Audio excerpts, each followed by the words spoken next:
আজকের রেসিপি রসমালাই। রসমালাইটা করা কিন্তু খুবই সোজা। আমার কিন্তু এই রসগোল্লাটা করা আসে না একদম। রসগোল্লাটা তাই আমি দোকান থেকে সবচেয়ে ছোট সাইজ যেটা হয় সেটা কিনে এনেছি। কিনে এনে ভালো করে রসটাকে নিংড়ে নিয়েছি। রসটা নিংড়ে নেবার পর এবার আলাদা করে রেখে দিয়েছি। এবার 1 লিটার দুধ খুব ভালো করে ফুটিয়ে নিয়ে 1/2 লিটারেরও কম করে নিলাম। নেওয়ার পর একটা মিক্সিং বোর্ডে কাজু বাদাম 2 টেবিল চামচ, কাজু বাদাম 1 চামচ চিনি দিয়ে ভালো করে পেস্ট বানিয়ে নিলাম। এইবার এই দেখছো না কমলা লেবুর খোসা ধুচ্ছি। কমলা লেবুর খোসাটা কেন ধুচ্ছি বলো তো?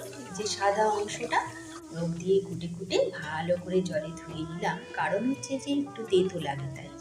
এবার কমলা লেবুর খোসাগুলোকে দুধের মধ্যে হালকা ফুটিয়ে এইবার তারপরে সেটাকে কমলা লেবুর খোসাগুলোকে তুলে নেব, তুলে আলাদা করে রেখে দেবো। ওটা আর কোনো কাজে লাগবে না। কমলা লেবুর খোসাটা দেওয়ার কারণ হলো কমলা লেবুর একটা স্মেল বেরোবে বলে।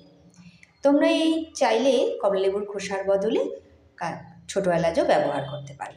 তো ছোটো এলাচটা দুধের মধ্যে না দিয়ে যদি কাজু বাদাম আর চিনির মধ্যে যদি পেস্ট করে দাও তাহলে গন্ধটা বেশি ভালো লাগে। এইবার কাজু বাদাম পেস্টটাও আমি দুধের সঙ্গে ভালো করে মিশিয়ে নিলাম। এইদিকে কিন্তু আমি একটু গরম দুধে কেশর ভিজিয়ে রেখেছিলাম।